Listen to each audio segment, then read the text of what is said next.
સુરતમાં traffic jam અને ગેરકાયદેસર દબાણોનો મુદ્દો હવે અત્યંત ગરમાયો છે. આશ્ચર્યની વાત એ છે કે વિપક્ષના બદલે સત્તાધારી પક્ષ ભાજપના જ નેતાઓ હવે પોતાની સરકારના વહીવટીતંત્ર સામે બાયો ચડાવી રહ્યા છે.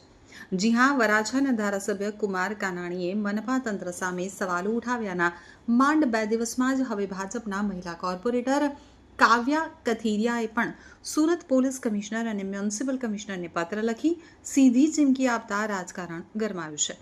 કોર્પોરેટર કાવ્યા કથિરિયાએ પત્રમાં આક્રોશ વ્યક્ત કરતા જણાવ્યું કે ટ્રાફિક અને આડેધડ દબાણોના કારણે સમગ્ર વિસ્તારના અંદાજે 10 લાખ જેટલા લોકો રોજ નર્ક જેવી સ્થિતિનો સામનો કરી રહ્યા છે.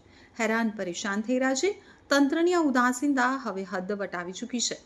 તેમણે અલ્ટિમેટમ આપતા કહ્યું કે આગામી 7 દિવસમાં જો ટ્રાફિક અને દબાણની આ ગંભીર સમસ્યા દૂર કરવામાં નહીં આવે તો તેઓ પોતે સ્થાનિક જનતાને સાથે રાખી અને રસ્તા પર ઉતરશે અને જાતે રોડ ખુલ્લા કરાવશે. મહત્વનું છે કે સુરતમાં ટ્રાફિક અને લારી ગલ્લાના દબાણો લાંબા સમયથી માથાનો દુખાવો બન્યા છે.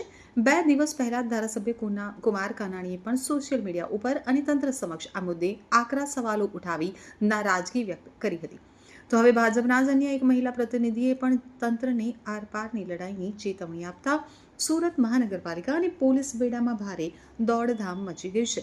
જનતાના આક્રોશની વાચા આપતો આ પત્ર હાલ સુરતના રાજકારણમાં ટોક ઓફ ધ ટાઉન બન્યું છે. ઘણા વખતથી આ રજૂઆત હતી અને અધિકારીઓ એવું કીધું હતું કે આપણે 8-10 દિવસની ઝુંબેશ ચલાવીએ, પણ ચલાવવા પાછળ એમણે એવું પણ કીધું હતું કે ચલાવીને કંઈ ફરક નથી પડતો, વળી પાછા થોડા દિવસ થાય એટલે બેસી રહે છે. એમનું બીજું કેવું એ પણ છે કે તમે લોકોને પણ માહિતગાર કરો કે જે રોડ ઉપર આવી રીતે દબાણ કરે છે એમના પાસેથી ફ્રૂટ કે શાકભાજી કે કોઈ પણ વસ્તુઓ ન લે.